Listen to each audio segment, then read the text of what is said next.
An oil spill shuts down Galveston just days after a tropical storm reroutes half the Caribbean. Plus, a cruise ship leaves a passenger behind on a remote island, and she's found dead the next morning. And Royal Caribbean tries to open another theme parkified private beach club, this time in Santorini, only to be met with public outrage. Hi, I'm Melissa, a university professor who loves to cruise and who loves to talk ship, so let's get into it.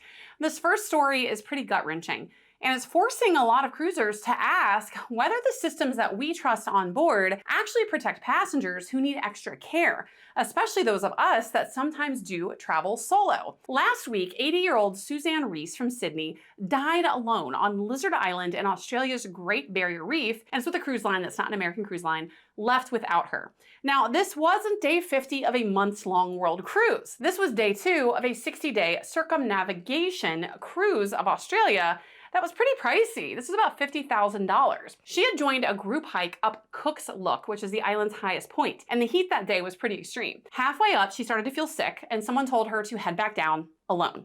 Yes, alone. And yes, remember, her age. The group continued, and they boarded the ship later that afternoon, just assuming that she had already made it back on board. And by sunset, the ship, Coral Adventure, was sailing. It took 5 hours before anyone realized this woman wasn't even on board. 5 hours. The ship turned around, helicopters and boats launched an overnight search, and she was found the next morning not too far off from the trail. She had apparently fallen down a slope. Her daughter obviously is grieving and outraged, calling this a failure of care and common sense. She said that her mother should have never been sent down the trail unescorted, and that the ship's departure procedures were absolutely unforgivable. And I gotta say, I agree with both of these things. Now, the Australian Maritime Safety Authority is now investigating why there was no head count done in this day and age of the technology and scanning cruise cards. There's no excuse for why she was left behind, and I also don't think there's any excuse for letting this elderly woman hike down in extreme heat by herself. Now, police say the death isn't suspicious, but it is raising real questions about how cruise excursion operators, and by the way, even if you book an excursion through the cruise line, don't have this false sense of safety, assuming that, oh, it's a cruise line excursion, everything's great and hunky-dory and I'm well protected.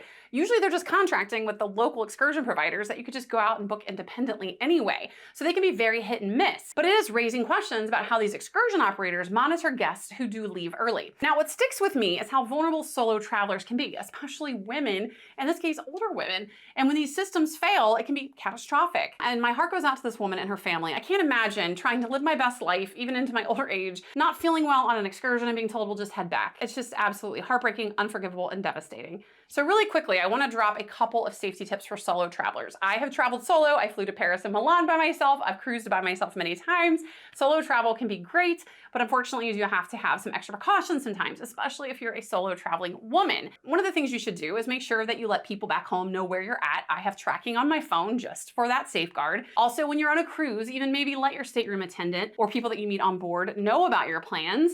And then when you get back on board, check in with those people. So these things sound small, but that's how tragedies like this can be prevented. And be careful to not go off of the beaten path in this case, especially by yourself, or if you're in a city or urban area, not to venture off out of the touristic areas. Now, from heartbreaking to infuriating, Royal Caribbean is catching some serious heat about their plans in Greece. On October 28th, Royal Caribbean announced plans for the Royal Beach Club Santorini, scheduled to open in summer of 2026. Royal Caribbean has been going all in with private islands and private resort areas like their Perfect Day Mexico, like their Nassau Beach Club, and now this is going to be one that is their first in Europe.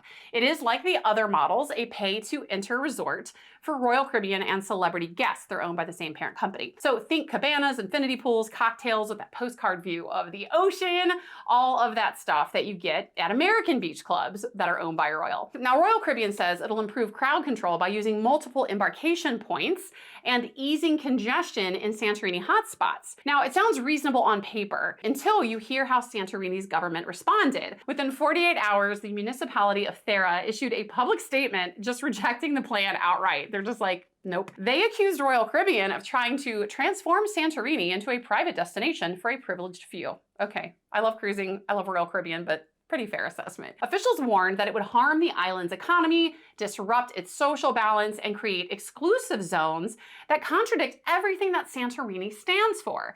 Now, this is not some small disagreement. Santorini already receives over 1.3 million cruise passengers per year, far beyond really their capacity. The streets overflow, the infrastructure in places is crumbling, and locals say that the island has started to feel more like a movie set than it does feeling like home. So when a global cruise giant like Royal Caribbean announces a semi-private beach club, it strikes a nerve. Now, Royal Caribbean sees it as a solution: structured experiences, fewer crowds in the actual areas where people live, better flow.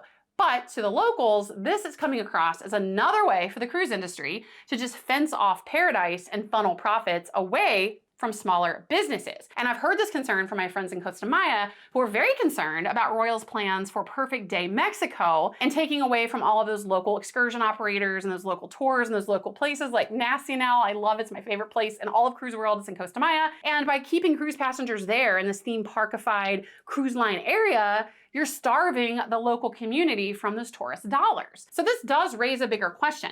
Are cruise lines helping manage over tourism with ploys like this, or are they just building branded bubbles of convenience? And let's be honest, that helps bolster their bottom line. Because this move for these private resort areas and these private islands, honestly, I see it as a money grab, because cruisers get off the ship, but they still own you. They still have all of your money. They're capitalizing because you're on their property, buying their drinks, buying their excursions, renting these expensive cabanas, and that goes back to the cruise line instead of supporting local businesses instead.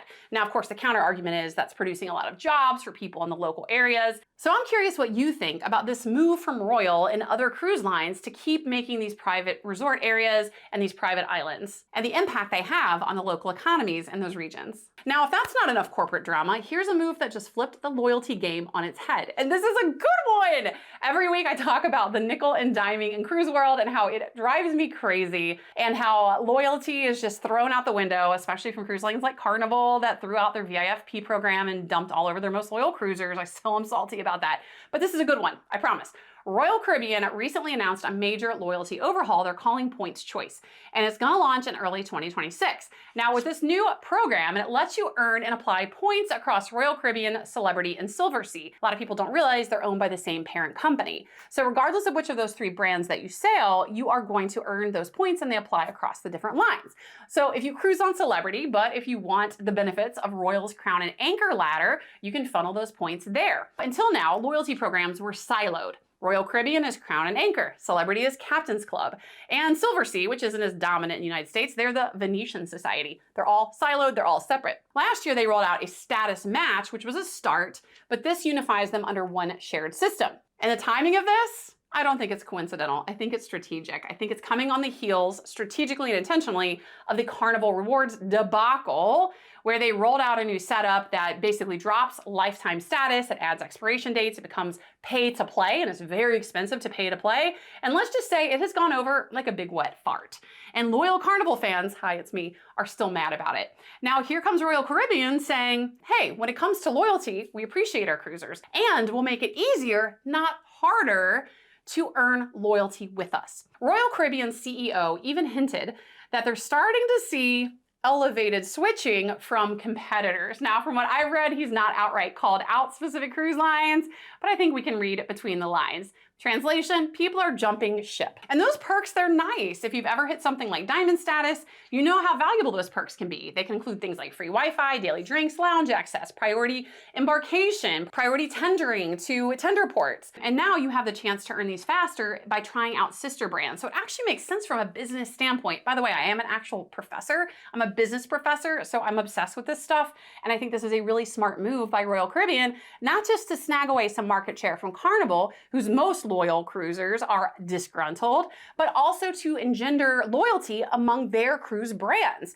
So I want to know what you think about this. Do you care about loyalty programs, and does this one hit the mark, or is it a miss? Now let's talk about the very unfortunately named Hurricane Melissa. She definitely came in and threw a big wrench into Caribbean itineraries all week. As of the time I filmed this, Melissa is still wreaking havoc. It's done its damage in Jamaica. It's caused tons of rerouting. Carnival Celebration had to skip Grand Turk and Amber Cove. Carnival Dream dropped, obviously, Montego Bay, which is in Jamaica. And some other Carnival ships like Liberty and Vista had to replace ports entirely. Norwegian and Royal Caribbean have had to make adjustments too, but Carnival seems to have taken the biggest hit with its very heavy Caribbean footprint. Now, cruise lines are not obligated to compensate passengers when weather forces changes. That's maritime law, and it's for safety. And by the way, they can change the itinerary if they just decide to, and we agree to that in our contract of carriage, and they can change for any reason whatsoever. But it still stings when you plan for that perfect port day. And that's why I always say, get your travel insurance. I don't care where you get it, from who and when and how. Just get it. I'll drop my guide to travel insurance for cruisers down below. So cruisers that are impacted by this are seeing different port changes. They're seeing port days change to sea days, or what sometimes happens with hurricanes is you return home, often to a Florida port if it's a Caribbean cruise, and you can't fly out. That happened to me last year out of Miami. We had to book a hotel last minute and stay an extra night in Miami, and luckily that cost was covered by my travel insurance. So Hurricane Melissa, she's done some damage, and obviously changes to cruise itineraries are the least of the world's problems. And our hearts and our thoughts and our prayers go out to the people who actually live in these destinations. It's paradise for us to come and visit, but let's keep in mind the people who truly are impacted, because this is where they live. And speaking of Carnival, their adult-only cruises have been a pretty big hit. On October 26th, brand ambassador John Heald said that their SEA program, SEA, it's an acronym for Sailings Exclusively for Adults. Their SEA program sailings are extremely popular. 2026 cabins from Miami, Port Canaveral, and Galveston are already nearly sold out. Now, if you're not sure what I'm talking about, even if you cruise on Carnival, these do seem to be targeted offers that haven't gone out to everybody. From what I have read, it's mostly to us degenerate casino gamblers, and they're making these adults only, and they're able to expand the casino and really emphasize casino play, which is a smart business move strategically for Carnival, because kids don't spend money on cruises, adults do, and especially degenerate gamblers who drop money like it's nothing in the casino. So it really makes sense. And casino players a lot of times don't want to be on a cruise where there's kids running around, including their own. They just want to play in the casino and have a good time. But it's not just casino players booking them, it's also singles and even parents. I've seen a lot of people online who love to cruise with their kids, but they love the opportunity for a grown-up reset. They want to sleep in, they don't want kids running up and down the hallways like feral buffalo, they want to sip coffee quietly on their balcony, and they want to have dinner without kids touching and doing other gross stuff in the buffet, which adults do too, by the way. And as a parent of 2 children, I feel that deep in my soul. I love to cruise with my kids, but they don't like to cruise as much as I do, so I often sail without them, and cruising without them is just so much more relaxing. Now again, these sea cruises target casino players, but the adults only vibe clearly has broader appeal. And I like to see cruise lines like Carnival test the water with this. Now, Virgin Voyages, that's currently the only adults only cruise line, at least mainstream US, has proven that this works. So Carnival seems to be dipping their toe in the water to see if they have that same demand for adults only cruises, even if it's kind of an unintentional byproduct, which started out first as a grab for casino player money. So I'm curious what you think about the adults only cruise, and if you would be willing or interested in trying out an adults only cruise that's not on Virgin, which has always been adults only, but on a cruise line that maybe is your preferred line, like Carnival. Now to Texas and a developing story that's created chaos at the port of Galveston. By the way, I have a great Galveston guide, a digital one and a written one. I'll drop it below. So if you're cruising out of Galveston, check it out. Late on October 20th, an oil spill shut down part of the Galveston ship channel after a cargo vessel belonging to Forest Wave Navigation BV collided with Pier 32. The vessel started leaking oil into the water, prompting an overnight emergency response. Now, the Coast Guard got the call just before 10 p.m. and has been working nonstop with the Texas General Land Office and the responsible company to contain and clean the spill. By Wednesday night, the leak was secured, but the channel was still closed from Gulf Copper to Pelican Island Bridge, where crews continued inspections. Now, thankfully, there have been no confirmed wildlife impacts, but the disruption has been major. Princess Cruises' Regal Princess was hit the hardest. It was supposed to start a 4-night cruise to Cozumel on October 29th after arriving from Southampton, but instead it sat in port hours past departure. Guests posted online saying they had been delayed all day and they were having a hard time getting communication and firm updates. Carnival Breeze was scheduled for October 30th and they also had to adjust. Instead of docking at Terminal 28, it moved to Terminal 10, which is now the Royal Caribbean terminal, so it was nice that they were able to share. Carnival set up shuttles because they had to get people back to their cars. They rerouted parking for those coming in, and they still managed to set sail, but passengers described the day as understandably chaotic. Other ships, including Carnival Dream, Jubilee, and Royal Caribbean's Mariner Seas, could also face delays if cleanup continues. So this is just a reminder that the cruise lines make it look easy. Embarkation and debarkation usually smooth sailing, but it is a reminder of how fragile port logistics really are. One spill, one collision, and thousands of travelers can feel the impact. And speaking of chaos in Galveston, that oil spill set the stage for one of the most confusing embarkation days the port has seen in years. And from a bunch of bad things to something positive. Cruising is having her moment. Cruising's comeback is stronger than ever. We've seen nothing like it. AAA's 2026 forecast projects 21.7 million Americans will take an ocean cruise in 2026, up 4.5% from 2025, which was already a huge banner year, and up 8.4% from the year before. So the demand is just soaring. It keeps climbing. We're starting to see younger travelers embrace cruise travel. And of course, the Caribbean still reigns supreme with 72% of US passengers. Alaska holds 7%, the Mediterranean 5%. And the mega ships, there's a reason the cruise lines are investing in them, love them or hate them, but the mega ships dominate the numbers. And those short 3 to 5 day cruises, which some cruise lines like Royal Caribbean's Utopia of the Seas are putting strategically on those short weekend sailings, those are booming too. They're more affordable, they're easier to plan, they're easier for young families to get away with school and time off work, and they are perfect for new and in particular younger cruisers. Now, AAA also warned that with demand this high, early booking is key. And I will tell you, I have seen prices go up substantially along with soaring demand. So supply and demand, basic economics, business professor, right? So I love seeing the soaring demand, but I don't love to see the jacked up prices. So your best itineraries and cabins are now going to sell out months faster than before. So if you are thinking of taking a cruise or a bucket list cruise like Alaska or the Med in 2026, start planning now. Yes, now. Wave season starts in January. That's when everyone does their stuff, they're booking. Now is the time to do it. And by the way, if you want to book a cruise, I don't book cruises, but I have great people who do. I'll drop a link below. They'll get you planned. They'll get you all set up and it costs you absolutely nothing.